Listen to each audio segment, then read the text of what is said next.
asalaamaaleykum wa rahmatullah mbokki codice de la strada ñu leen di nuyu lu bari war a commencer tey troisième leçon troisième vidéo quiz ci 11e chapitre bi nga xam ne moom lañ commencé yoon muy li jëm ci moteur yi ak machine balaa maa commencé tontu demande yi damay indiwaat lan mooy moteur ak yan façon moteur ñu am bu ko defee ñu tënk ko rek daal di avancer moteur ab machine la boo xamante ni moom bu nekkuloon ci véhicule bi ñaara mën a nekk danga koy buux danga koy pousser ak sa loxo pour mu dem wala nga diri ko pour mu dem waaye du bouger te puusoo ko moteur nekk ci biir rek moo tax nga mën a dugg ci biir taal ak caabi di bës ak ay accélérateur muy avancer liggéey bi nga xam ne mooy jóge ci moteur bi dem ci pneu bi mooy avancer véhicule bi kon moteur dafay transformer énergie thermique mooy énergie boo xam ni gasoil la jóge ak yooyu mu tàng rek moom lay soppi def ko énergie mécanique mooy loo xam ne day yëngu day bouger énergie mécanique boobu mooy dem ci pneu yi tourné véhicule bi mën a daw li nga bëgg mu daw ko léegi moteur yi dafa am ay façon bokk na ci moteur yi li ñuy wooyee moteur yi à combustion interne moteur à combustion interne mooy comme li ma wax rek moom day am combustible day am essence wala gasoil affaire yi ci biir loo xamante ni moom ay mélange lay def ci biir explosion bu ko defee muy def ay affaire mécanique pneu yi mën a tourner mu avancer damay résumer rek pour bañ mu compliquer loolu mais boo comprendre principe bi rek demande yi mën nga ko tontu facilement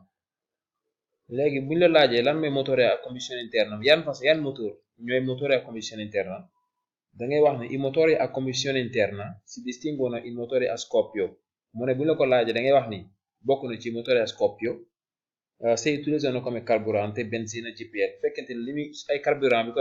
koy dawal benzina la wala GPL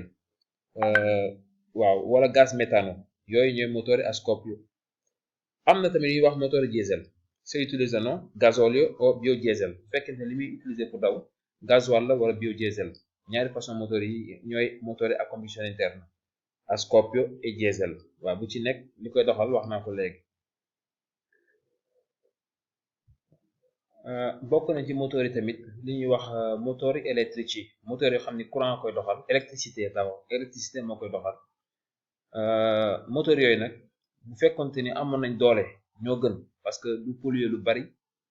da ngay charger rek après nga départ mais nag problème bi mooy boo ko oto yi nga xam ne électrique la courant koy doxal rek dañu xaw a néew doole moo tax bariwul diffusé wuñ ko ci àdduna bi am na lu ñuy wooye moteur hybride yi mooy moteur véhicule boo xamante ni ñaari xol la am moteur boo xam ni à scoppio lay doon beneen bi électrique waaw nga xam ni véhicule yi ko am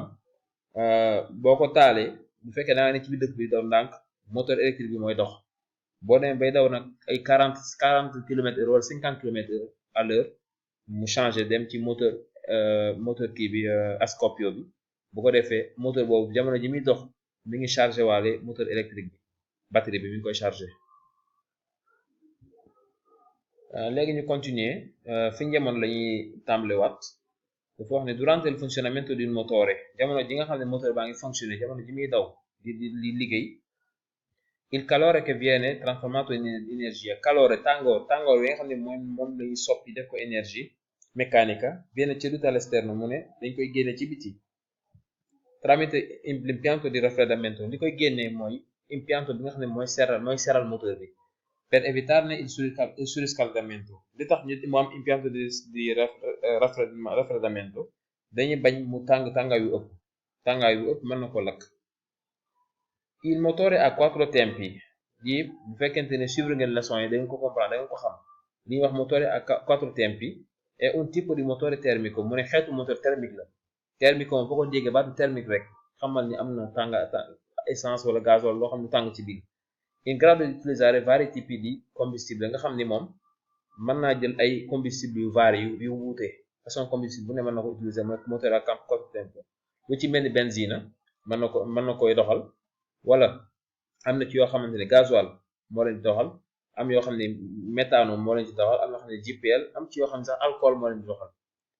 i veicoli equipaggiati col motore a combustione interna véhicule yi nga xam ne equipaggiati dañoo installé seen biir moteur a combustione interna trasformano l'energia termica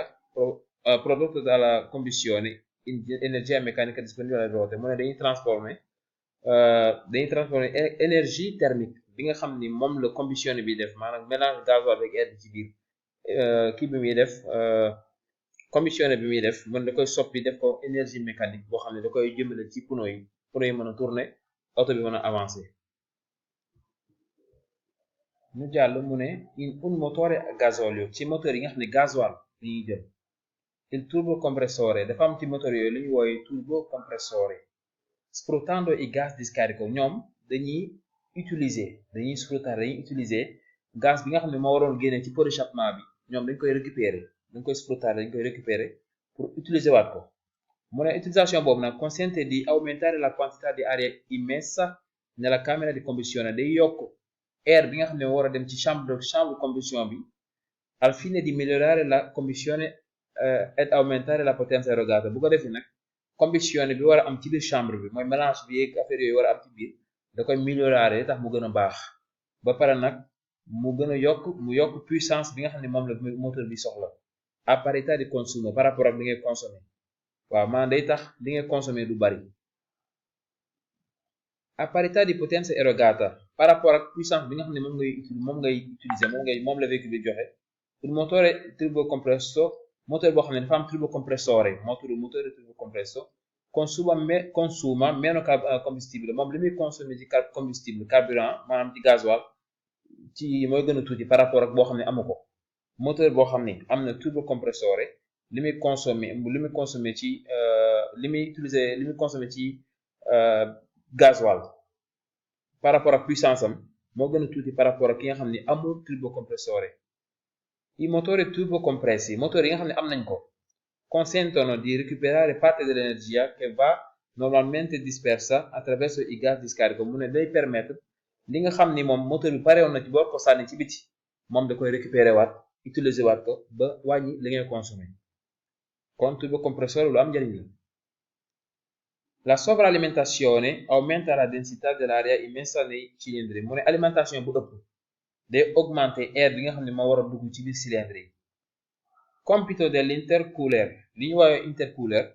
compito mooy liggéeyam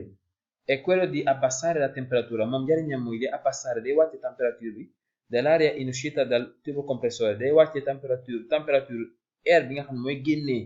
ci turbocompressore bi in modo da aumentare il rendimento del motore bu ko defee nag moteur bi mën a gën a am rendement gën a am njëriñ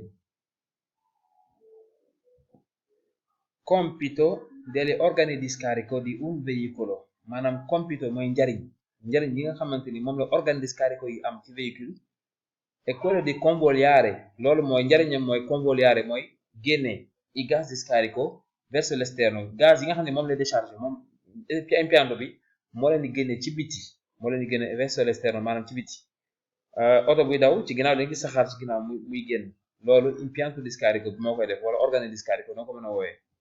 compiti degli organi di scarico njariñam tamit encore mooy di un veicolo bu véhicule è quello di abbassare la temperatura dei gas di scarico mooy mu wàcce temperature gas di scarico yi convogliati verso l'esterno balaa ko génne ci biti xam nga gaz bi am na nu doon génne mën naa lor nit moom da koy wàcce température am soo ko génne compito degli organi di scarico seen njëriñ ñoom organe di scarico mooy organe d'échappement bi système d'échappement bi njëriñam bu véhicule è quello di abbassare la pressione dei gas moom njëriñam day wàccee ginnaaw bu wàccee température bi day wàcce pression gaz bi di scarico convogliati verso l'esterno yi nga xam ne moom la war a génne ci biti in modo da ridurre il rumore bu ko defee nag mu wàññi rumeur mooy bruit bi ba def bruit bu bari la marmite bi ku ne xam ne marmite ni ci ron oto bi véhicule bi deve essere sempre sostituita quando presenta crepe o rotture mu ne toujours da nga ko war a remplacer sostituire mooy remplacer sax soo xoolee rek mel ni lu xaw a am ay bën wala mu yàqu da nga ko war a remplacer anche se piccole même bu fekkee ne yàqu-yàqu bi sa bari tuuti la bën wala mu am problème rek da nga ko war a cambiare soo ko deful rek day am ay bruit day am maanaam yeneen conséquences se la marmita deve essere sostituita bu fekkee da nga ko war a remplacer moom marmite bi la nuova deve sempre essere di tipo omologato bu bees bi dafa war a nekk lu am homologazione maanaam bu original bu dëppoo véhicule bi nga xam ni moom nga koy monter mooy per lo specifico veicolo bu dëppoo véhicule bi nga xam ne moom ngay monter moom ci nga koy monter ñu jàll ci kanam mu ne l'impianto di alimentazione del motore diesel système d'alimentation bu moteur diesel il compito baatu compito mi ngi ñëw rek mooy njariñam mooy di gestire moom day gérer la mandata del gasolio maanaam njariñu système d'alimentation impianto diesel moteur diesel mooy gérer li nga xam ne mooy yóbbu gasoil bi gasoil ni muy jógee ci réservoir bi dem ci moteur bi système d'alimentation bi loolu mooy liggéeyam. L'impianto di alimentazione del motore diesel système d'alimentation moteur diesel può comprendere iniettore pompa mu ne mën naa am lu ñu woowe iniettore pompa può comprendere mooy mën naa am iniettore pompa li ñuy wax iniettore pompa mën na ko am. L'impianto di alimentazione del motore diesel système d'alimentazione moteur diesel è dotato di un filtro del gasolio mu ne dafay am filtre gasoil loo xam ne day filtre gasoil bi ba nga xam lépp lu ci bokkul rek du jàll. L'impianto di alimentazione del motore diesel système d'alimentazione moteur diesel comprende anche degli iniettori mu ne dafay am comprende day am anche ay iniettori xam nga baatu è dotato ak comprende ñoo bokk lu ñuy firi mu ne dafay am ay injecteur iniettori ay injecteur che polverizzano il gasoil nga xam ne dafay tas gasoil bi du koy tas polverizzare. L'impianto di alimentazione del motore diesel système d'alimentazione moteur diesel può essere dotato di una pompa di iniezione mu ne mën naa am xam nga day ñëw entre può essere dotato ak comprende kon ñoo bokk lu ñuy firi mu ne mën naa am pompe à injection che invia gasolio ad alta pressione all'iniettore boo xam ne dafay envoyer dafa sànni gasoil ak pression bu fort ci injecteurs yi. I motori diesel sono dotati di filtro dell'aria e filtro del gasolio mu ne motor diesel day am sono dotati dañuy am filtro dell'aria filtre air e filtro del gasolio ak filtre gasoil motor diesel dañuy am filtre air ak filtre gasoil.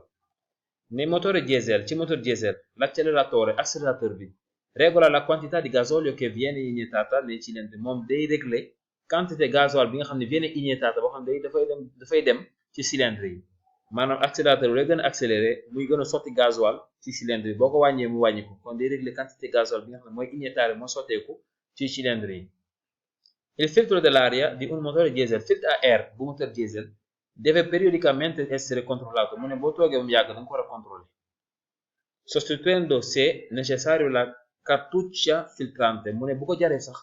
nga remplacer sostituendo nga remplacer se necessario bu ko jaree cartouche bi nga xam ne mooy filtré la cartouche filtrante mooy li nga xam ne mooy filtré ci biir boo ko seetloo mel ni lu xaw am problème da nga ko war a remplacer. Il common rail ñëw naa ci bu baax ci leçon yi nga xam ne moom laa defoon ci capitolo 11 mu ne è un sistema di iniezione a controllo elettronico mu ne système de contrôle d'injection la boo xam ni électronique moo koy gérer per motori diesel te motori diesel ci lay nekk che consente una altissima pressione di iniezione nga xam ne moom pression injection bi mu am day alto day fort li muy injecté day fort injecté mooy sotti comme nga jël benn bidon di ko sotti fenn rek yaa ngi koy ci injecté. La cartuccia dei filtri del gasolio mu ne cartouche yi nekk ci filtre gasoil bi deve venire sostituita periodicamente boo toogee bu yàgg da nga ko war a remplacer periodicamente boo gisee rek mooy boo toogee bu yàgg rek da nga ko war a changer. Il motore diesel può anche essere alimentato con biodiesel mu ne moteur diesel mën nañ ko alimenter tamit ak biodiesel waaw mën nañ ko alimenter ak biodiesel. La candelette di un motore candelette mooy bougie moteur bi ab moteur diesel servono le candelette ay candelette bougie moteur diesel servono per permettere le prime accensioni moom njëriñam mooy dalay permettre nga taal moteur bi et gasoil bi nei cilindri a motore freddo ci jamono ji nga xam ne dañ ko soog a taal nga xam ne moteur bi tàngagu foofu lay amee njëriñ. In un motore diesel ci moteur diesel la combustione del gasolio avviene grazie al suo surriscaldamento mu ne gasoil bi mi ngi am combustion bon yëpp su ma ko dee expliqué day guddal vidéo bi mais bu ngeen demee ci leçon bi da ngeen ko gën a comprendre mu ne mi ngi am combustione al suo surriscaldamento bu demee ba tàngay bu ëpp ci la amee combustion mooy effet bi muy def ba cylindre bi wàcc yéeg di wàcc ak yéeg maanaam di def li ñuy wax explosion. In un motore diesel ci moteur diesel ay iniezione diretta boo xam ne injection directe la yore il gasolio è iniettato direttamente nel cilindro mu ne gasoil bi directement day dem ci cylindre bi du am fu mu jaar directement ci cylindre lu jëm. In un motore diesel a iniezione indiretta nag bu fekkente ne indiretta la injection indirecte la il gasolio è iniettato una pré-caméra mu ne gasoil bi daa am caméra boo xam ne ci lay njëkk a dugg soo ko dem externe al cylindre boo xam nekkul ci biir cylindre bi soo ko mën a dem ci cylindre bi. waaw mbokk yi xam naa ñu yemale fii vidéo bi di wax ni rek vidéo yi moom li ñu koy enregistré xaw naa yéex parce que dafa laaj préparation waaye nag daanaka boo seetaanee commencement bi rek fin bi dañ koy xaw a comprendre daal ndax yi fi ay répétition donc la demande yu baree bari dañ koy indiwaat ci suuf di ko répété waat rek kon mbokk yi jërëjëf.